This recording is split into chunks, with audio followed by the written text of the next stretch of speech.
Post the Pahalgam terror attack, there are many questions being raised as to what India should be doing now. Initially, India has taken some 5 retaliatory measures, like they've suspended the Indus Water Treaty, they've closed the Atari border, they've downscaled the High Commission. But beyond that, what is the biggest challenge before the Modi government? Many experts feel that Modi has been trapped by Pakistan, and now there is almost a three-front challenge which he has to face. Joining me now is a very special guest with us this evening, Dr. Muqtedar Khan, who is an expert who runs his own YouTube channel called Conversations, which is quite popular. He operates out of Delaware and he's with us in Hyderabad today. Thank you so much, Dr. Khan, for joining. And my first question to you is that Pahalgam terror attack has become the buzzword as to what India's next step should be. Now, the 5 initial retaliatory steps which the government has taken, they look like mere symbolic steps. But beyond this, what should India be doing? And these symbolic measures, are they enough? It is a very tragic incident and quite a horrible one, especially given the brutal manner in which nearly 26 people were killed. And so what it has done is it has brought a lot of despair, anger and outrage. And this outrage is also a source of pressure on Prime Minister Modi to act decisively. And there has been so much of build-up about his masculine foreign policy, India is a rising power. So India has now sort of caught up in this challenge that Pakistan is, I'm sure Pakistan has played some role in this attack, where India has to respond in a way which looks as decisive as Prime Minister Modi has promised in the past. And even now he has promised to chase the perpetrators till the ends of the earth, right? So, but the problem is that the measures that Prime Minister Modi has so far taken are quite superficial. Okay, fine, you shut down the Atari border and you have downgraded the embassy. Those things don't matter. You've asked people who have come on visas to leave. The biggest and the most supposedly most impactful policy is the abeyance of the Indus Water Treaty. But the thing is that India has been trying for the last 2 years to try and renegotiate this treaty with Pakistan. There are 2 dams that India is trying to build on the western rivers, which Pakistan has objected to. So India's development has been stunted by this treaty, which is since 1960. So India was on the verge of basically negating Suspending this treaty anyway. Right. Just making it negation. And they've just found an excuse today. So in that sense, it is not something very decisive. In fact, Pakistan's retaliation was more decisive because until this moment, no one was questioning the Shimla Accord. Yeah. And now they have responded by putting the Shimla Accord in abeyance and suspension. And I can tell you this much, that while India is going to struggle to cut off water supply to Pakistan, it will take a while for them to do that. It's only, I think, in the dry seasons where Pakistan will suffer a little bit from the current capacity of India to stop water. But India... No, but otherwise you feel Pakistan will not suffer so much because of the suspension of this treaty? No, because India does not have the... It will take a while to build the dams to prevent the water from flowing. Right. But remember this, that while many countries and leaders have condemned terrorism, no one has condemned Pakistan yet. Yeah. Right? They are waiting for India to prove that Pakistan was behind it. So if India creates a humanitarian crisis in Pakistan, then India is going to have to explain it to the international community. And can you imagine this, the situation where the UN is coming to Pakistan's rescue while India is creating a humanitarian crisis with water? So this is not a long-term solution to this problem. But the Shimla thing is quite serious because there are 3 things that came out of the Shimla Accords in 1972. One was recognition of Bangladesh, which cannot be repealed because Bangladesh is a member of the UN. The second was recognition of the line of control. But the third one was that both countries have agreed that all of their problems will be solved bilaterally.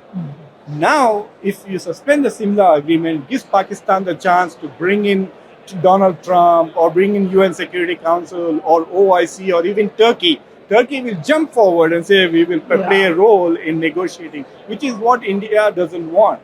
So I think the suspension of the Shimla Accords will have an immediate diplomatic impact, whereas the suspension of the Indus Water Treaty is limited, and it will take a while for it to have a real No, effect. so like what you said, that if the Simla Accord has been suspended by Pakistan, so it will lead to a lot of diplomatic churning for India. It Yeah. will create more challenges for Modi.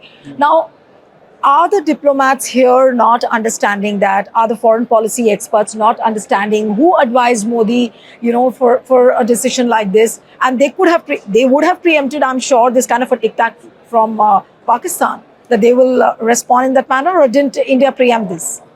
So, see, first of all, I'm quite surprised at the level of incompetence. First of all, there's intelligence failure, there is a security failure, and there is no game plan. Like, why is it taking so long for them to respond? Which means they don't have a set play, like saying that if they did this, we will do this, right? So they did it. Now, where is your response? Why are we waiting? It's 3 days that has passed, or 4 days now, More than that, and nothing is responded, right? Yeah. What? So they're thinking, they're deliberating right now. So that shows that they have not gamed the situation. They have not built the scenarios, and I'm sure that the Simla thing has come as a surprise to them, because I haven't seen that in the recent literature that Pakistan would do that. But there's also a bit more, because if India wants to use, diplomatically, India will do a good job. They will try to isolate Pakistan, try to convince the rest of the world that Pakistan is a terrorist sponsor, and might even get some response from some European countries. But beyond that, India's military option, is India going to take a military option? That is a serious question. And there, I think India is in a much more difficult situation. If they do a small strike, Pakistan will immediately retaliate. And so it will be tit for tat. Maybe they'll stop at that, and Modi will say, we taught them a lesson, and Munir will say, we taught them a lesson, it is over. But I'm not sure that there's so much hype in India about this issue that people will be happy. The second thing is that I didn't realize until now that a vacation to Kashmir is just as expensive as a vacation to Europe. Apparently, it costs a lot. So the people who have been killed are upper middle class people. So this is a new segment which has a lot of voice, a lot of power. So a lot of very rich people are saying, oh my God, this can happen to us. And so there will be more pressure on the government to do something about it. So the Modi government will have to act decisively. So you were saying that Modi probably might not go in for an option of a smaller strike. He might think of a bigger strike. Yes, but the biggest strike is a major war or a limited war. I think limited war is something that the Pakistanis would love it, because right now the public opinion in Pakistan is against the army, is against Shahbaz Sharif. But if there is a war with India, the public will rally behind them. And suddenly Shahbaz Sharif will become legitimate, Munir will become popular. And Pakistan is a powerful country. It has F-16s, there will be some retaliation every time India strikes. But what is important is, if India really wants to punish Pakistan, then it will have to be a big war, where there's a devastation of a lot of assets. And can India afford to do that? Can India afford to fight a 3-month war with Pakistan? Pakistan's economy will be totally devastated, but it will also put a lot of pressure on India's economy. And this year is very bad for all economies, as it is because of Donald Trump and his tariffs. So I don't know whether Prime Minister Modi is going to risk slowing down India's economy from, say, 6.3, 6.2 to 5.5. And so these are serious considerations. That's why it's taking them so long. No, but so which means, and I think I'm understanding that correctly, that Pahalgam attack, the terror attack, has brought in a lot of geopolitical challenges for Modi. And would it be correct to say that Modi is actually trapped now after this attack? He's trapped on many levels. See, once he's been bragging that hum ghar mein ghus ke marenge and all of that. So now is the and time. Kashmir is all normal. Yeah. The second thing is that since 370 was abrogated, this strategy is working so well. Kashmir is normal. To some extent, Kashmir is different, because there was a bunch there, and the Kashmiris are very upset. There are photographs of Dal Lake boat people condemning terrorism.